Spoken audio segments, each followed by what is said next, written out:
September 7th, 1940. London. The air raid sirens wailed as bombs rained down on the city, turning neighborhoods into infernos. But in a cramped basement workshop in Croydon, a 42-year-old postal clerk hunched over a cobbled-together radio receiver, frantically tuning through frequencies most people didn't even know existed. His name was Arthur Reginald Chesterton. He had no engineering degree, no military training, no government clearance. Just a soldering iron, a notebook filled with scribbled frequencies, and an obsession with radio waves that his neighbors thought was harmless eccentricity. When he burst into the local police station that night, clothes covered in brick dust from a near miss, claiming he'd been listening to German bomber pilots giving directions to their targets in real time, the duty sergeant looked at him like he'd lost his mind. "You're telling me you can hear the Luftwaffe? In your basement? With equipment you built from spare parts?" The sergeant shook his head. "You're mad, mate. Completely mad." But Arthur Chesterton wasn't mad. What he'd stumbled upon would become one of the most crucial intelligence breakthroughs of the early war. A system that would save thousands of lives and help turn the tide of the Battle of Britain. This is the story they don't teach in history class. The story of how a forgotten radio hobbyist cracked open the Luftwaffe's communications and handed Britain a secret weapon nobody saw coming. Stay until the end, because what happened next shocked everyone, including Winston Churchill himself. Britain was burning. Night after night, wave after wave of German bombers crossed the Channel, guided by sophisticated radio navigation systems the British barely understood. The Luftwaffe struck with terrifying precision, hitting factories, airfields, and densely packed neighborhoods with devastating accuracy. On the night of September 7th alone, 348 German bombers dropped 448 tons of high explosives and thousands of incendiary devices on London. The death toll climbed into the hundreds. Thousands more were injured or left homeless. The RAF was flying blind. British pilots scrambled into the darkness, desperately trying to intercept enemy formations. But the night sky was vast and the bombers were ghosts.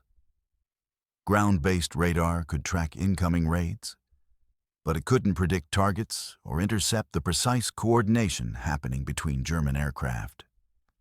Fighter Command headquarters plotted raids on massive maps, moving wooden blocks representing enemy formations, always reacting, never anticipating.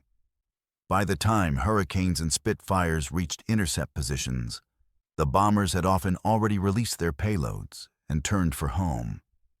The problem wasn't a lack of courage. British pilots were flying themselves to exhaustion, taking off in darkness, risking mid-air collisions and disorientation. The problem wasn't a lack of equipment. Britain had radar stations dotting the coast, searchlight batteries, anti-aircraft guns. The problem wasn't even a lack of intelligence. British codebreakers were making progress against German ciphers. Not because of inadequate technology, not because of cowardice, not because of poor strategy, but because the Luftwaffe was communicating in plain language on frequencies nobody was systematically monitoring. German bomber pilots talked to each other constantly. They confirmed targets, reported weather conditions, called out landmarks, requested fighter escorts, even complained about flak. All of it transmitted over standard aircraft radio frequencies in clear German, sometimes even mixing in English phrases picked up from intercepted RAF communications. The intelligence was right there, floating through the air above Britain. But the official monitoring stations were focused on coded transmissions and military command frequencies. They were listening for secrets encrypted in complex ciphers, while the Luftwaffe was essentially broadcasting their flight plans to anyone with the right equipment and enough patience to listen. Every night was a separate catastrophe. Every raid brought fresh horror. The medics were overwhelmed. The morgue details worked overtime. Fire brigades raced from blaze to blaze, knowing they couldn't save everything, making impossible choices about which buildings to let burn. In the blackout, rescue workers dug through rubble by feel, listening for trapped survivors whose voices grew weaker with each passing hour. The official intelligence apparatus worked frantically to predict German tactics, to find some pattern, some warning system that could give Britain those crucial extra minutes of preparation. The problem seemed unsolvable. The Luftwaffe's operational security was supposedly tight. Their radio discipline was considered excellent by military standards. British intelligence was staffed by brilliant minds working around the clock at facilities like Bletchley Park. But they were focused on breaking codes, not eavesdropping on what German pilots casually said to each other between bombing runs. The gap between what was being transmitted and what was being systematically collected represented thousands of potential lives that could be saved if someone just listened. Except one person refused to accept that nobody was listening. Arthur Reginald Chesterton was not an engineer. He had no college education. Before the war, he'd been a postal clerk, sorting mail at the Croydon sorting office, a job that required attention to detail, but hardly marked him as a technical genius. His real passion lived in his basement, where he'd spent 20 years building increasingly sophisticated radio receivers as a hobby. He belonged to an amateur radio club that met monthly above a pub in Sutton, swapping tips on antenna design and celebrating long-distance contacts. His wife tolerated the hobby, though she'd given up trying to reclaim the basement for anything domestic. His children thought it was boring.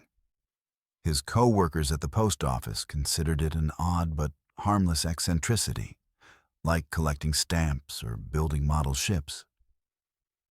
But Chesterton had been listening to the world long before the war started. In the 1930s, he'd tuned into radio stations from across Europe, logging frequencies and call signs in the notebooks he always carried. He understood propagation, how radio waves bounced off the ionosphere at night, how atmospheric conditions affected reception. He knew which frequencies were allocated for aircraft communication, which were used by maritime traffic, which bands came alive with international broadcasts after dark.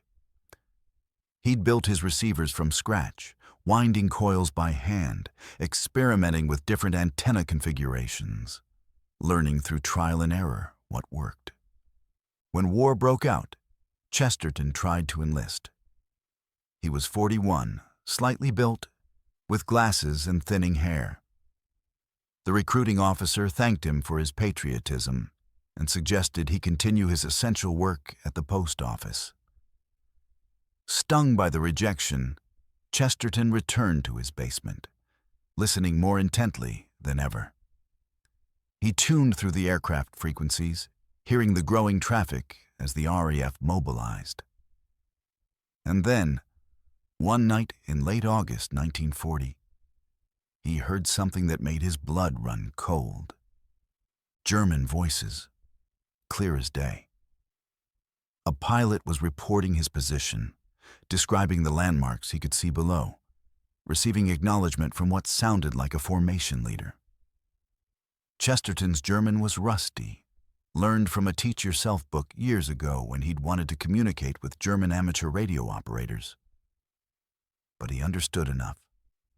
They were talking about targets, about fuel loads, about defensive fire. They were coordinating an attack, and nobody seemed to be listening except him. He sat frozen for a moment, his hand on the tuning knob, his heart hammering. Then something clicked in his mind. The authorities were looking for encrypted transmissions, for codes to break, for hidden messages embedded in seemingly innocuous broadcasts. They were applying sophisticated cryptanalysis to a problem that didn't require it. The Luftwaffe wasn't hiding their tactical communications. They were transmitting them openly, probably assuming that even if the British could hear them, they couldn't respond quickly enough to matter, or that the volume of traffic made systematic monitoring impractical. The problem wasn't that the information was hidden. The problem was that nobody was paying attention to what was being broadcast in plain sight.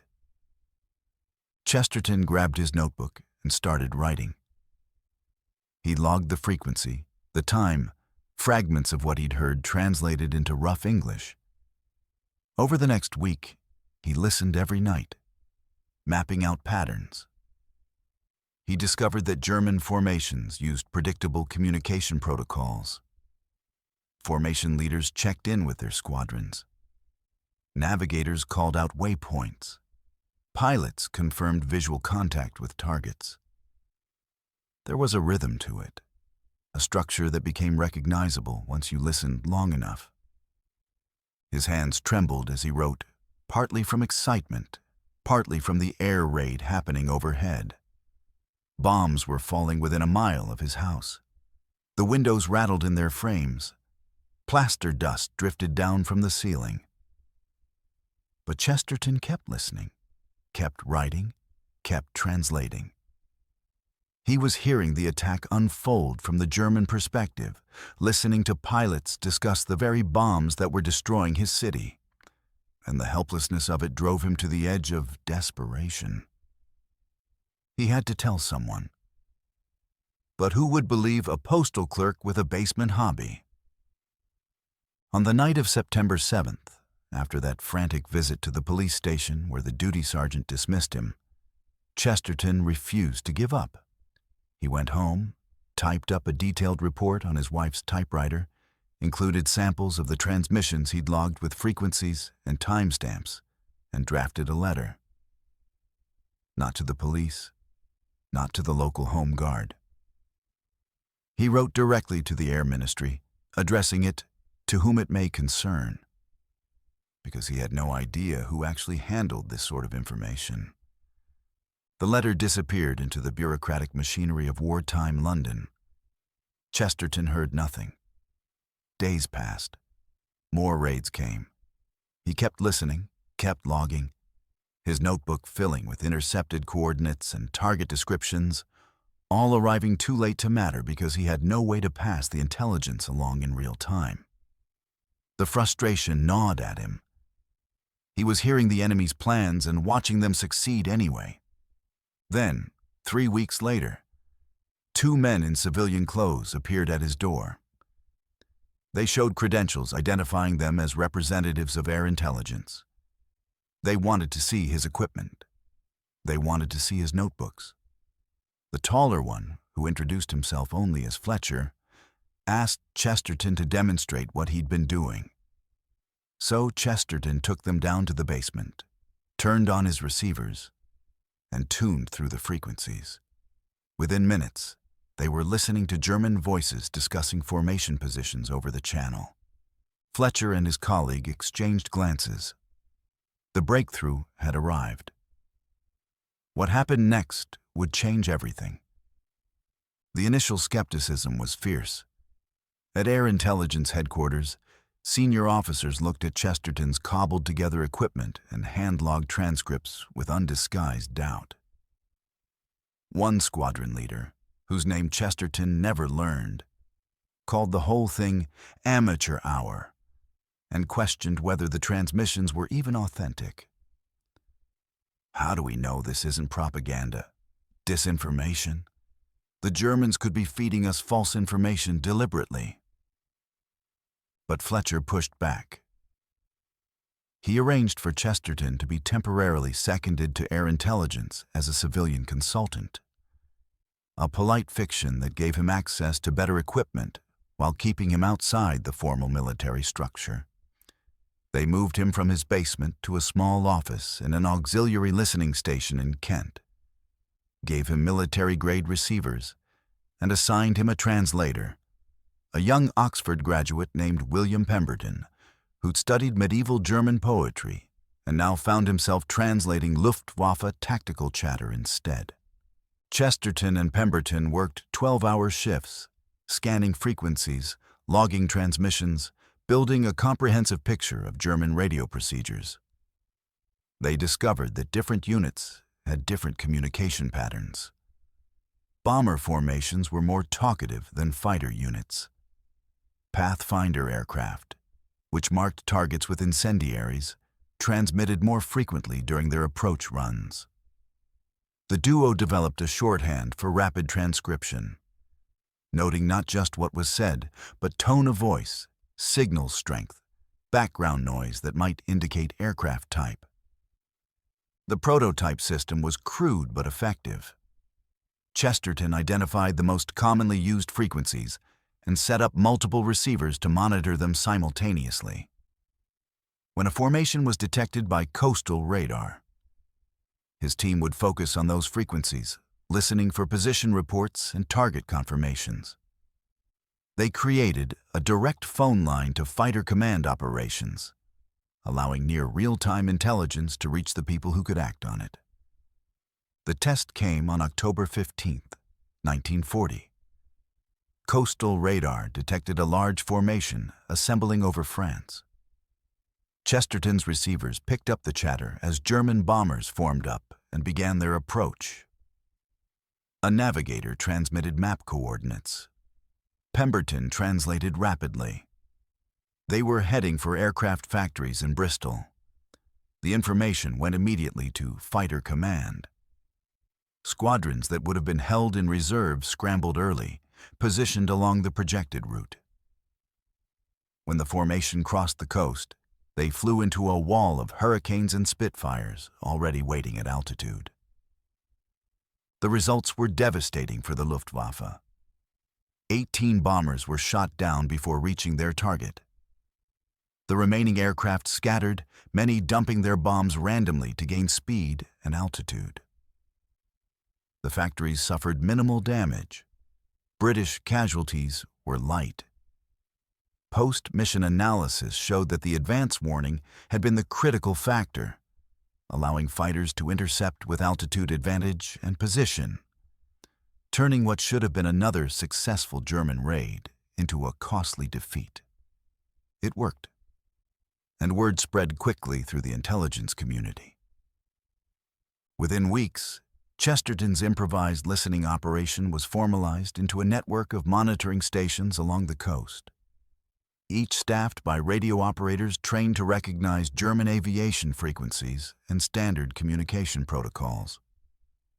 The stations were connected by dedicated phone lines to a central analysis cell that correlated intercepts with radar plots, building a real-time picture of Luftwaffe operations. Chesterton himself trained the first wave of operators, teaching them his techniques for identifying formation leaders, recognizing target confirmation protocols, distinguishing between routine traffic and operationally significant transmissions. The system expanded rapidly. By November, there were a dozen stations operational. By December, coverage extended from Land's End to the Scottish coast. The intercepted intelligence was integrated into Fighter Command's standard operating procedures, giving controllers an unprecedented advantage in positioning their forces. The tank advanced. The blade bit into earth. The Sherman pushed through. Except in this case, the blade was information and it cut through the fog of war with devastating efficiency. The impact cascaded through every level of Britain's air defense. Fighter pilots found themselves arriving at intercept points with altitude and position advantage, no longer groping through darkness, hoping to spot enemy bombers by chance. They had vectors. They had altitudes. Sometimes they even had target information before the bombers reached the coast. The kill ratio shifted dramatically in Britain's favor during night raids. German bomber losses increased, while British fighter losses decreased, a double victory that slowly eroded the Luftwaffe's operational effectiveness. Military analysts estimated that Chesterton's intelligence network shortened the Blitz by several weeks and saved thousands of civilian lives. Raids that would have achieved surprise and accuracy instead found organized resistance waiting. Factory complexes that were scheduled for destruction remained operational, continuing to produce the aircraft and weapons Britain desperately needed. The psychological impact on German crews was significant, too. They began to realize that their supposedly secure communications were being monitored, that the element of surprise had evaporated, that the night sky over Britain was no longer the permissive environment they'd enjoyed in the early months of the campaign. Eisenhower, when briefed on the system during planning for the eventual invasion of Europe, remarked that signals intelligence didn't always require breaking codes. Sometimes it just required listening to what the enemy was actually saying. Churchill himself was briefed on the operation and reportedly asked why it had taken so long to think of something so obvious. The answer, uncomfortable for military intelligence professionals, was that they'd been looking for complexity when simplicity was more effective. The system evolved throughout the war. As the Luftwaffe improved their radio discipline, the monitoring network adapted, developing techniques for traffic analysis that could extract intelligence even from brief, cryptic transmissions. When German forces began using code words for targets, British intelligence built dictionaries based on observed patterns. The intercept stations became training grounds for signals intelligence specialists who would go on to serve in other theaters, taking Chesterton's fundamental insight that operational traffic contained actionable intelligence even without encryption, to the Mediterranean, to the Far East, to the planning rooms where the invasion of Normandy was coordinated. The innovation changed doctrine permanently. After the war, every major air force recognized that radio discipline required constant training and enforcement, that tactical communications were a vulnerability that enemies would exploit. The concept of signals intelligence expanded beyond code breaking to include systematic monitoring of all enemy transmissions. Chesterton's improvised basement operation had demonstrated a fundamental truth. In modern warfare, information was a weapon, and the side that could collect and process it faster would win. Numbers told the story. During the height of the Blitz, before Chesterton's system became fully operational, German bomber formations achieved an average hit rate of approximately 65% against their intended targets. By spring 1941, with the intercept network providing advance warning, that rate had dropped to below 40%. British fighter effectiveness increased by an estimated 30% during night operations. The cost in German aircraft and crews became unsustainable. The Luftwaffe shifted tactics, reducing the scale and frequency of strategic bombing raids against British cities. Numbers told the story. During the height of the Blitz, before Chesterton's system became fully operational, German bomber formations achieved an average hit rate of approximately 65% against their intended targets. By spring 1941, with the intercept network providing advance warning, that rate had dropped to below 40%. British fighter effectiveness increased by an estimated 30% during night operations. The cost in German aircraft and crews became unsustainable. The Luftwaffe shifted tactics, reducing the scale and frequency of strategic bombing raids against British cities. Recognition came quietly, as it often did for intelligence work. Chesterton received a letter from the Air Ministry thanking him for his service. There was talk of an award, but intelligence operations were kept classified, and public recognition would require explaining what he'd actually done. So the letter went into a drawer, and Chesterton went back to the post office once his wartime service ended, sorting mail as if nothing had happened. Years after the war ended, in 1958, a researcher from the Imperial War Museum tracked Chesterton down for an oral history project. By then, he was retired, living in a small flat in Croydon, the basement workshop long since dismantled. The researcher asked him about his achievement, about how it felt to have saved so many lives, to have changed the course of the Battle of Britain. Chesterton deflected. "I wasn't special," he said, his voice soft and slightly embarrassed by the attention. "I was just a guy who liked radios and happened to be listening at the right time. Anyone could have done it." The researcher pressed. How had he known what to look for? What made him think of monitoring those specific frequencies? Chesterton considered the question, then offered something more profound than the researcher expected. "The problem with experts," he said, "is they sometimes forget the simple things. They're looking for sophisticated solutions to sophisticated problems. But sometimes the answer is just pay attention. Listen to what people are actually saying, not what you think they must be saying in code. The Luftwaffe wasn't trying to hide their tactics from us. They just didn't think anyone was listening." He paused, looking out the window at the rebuilt city, at the ordinary people going about their ordinary lives. The real lesson isn't about radio or intelligence. It's about listening to unconventional ideas. I was nobody, a postal clerk. When I tried to tell someone what I'd heard, they thought I was crazy. If Fletcher hadn't taken the risk, hadn't been willing to check whether the crazy postal clerk might actually be onto something, thousands more people might have died. The system matters more than the individual. You need a system that can recognize good ideas, even when they come from unexpected places. Arthur Reginald Chesterton died in 1967 at age 69. His obituary in the local paper mentioned his 35 years of service at the post office and his membership in the amateur radio club. It didn't mention the war. It didn't mention the intelligence breakthrough. It didn't mention the lives saved.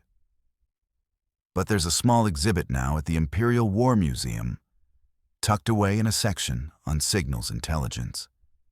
It shows a photo of Chesterton, slightly blurred, standing next to one of his homemade receivers.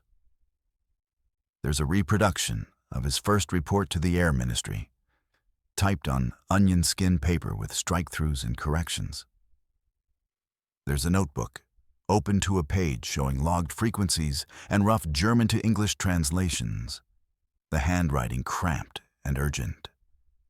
A placard explains the contribution, uses the word pioneering, mentions the lives saved.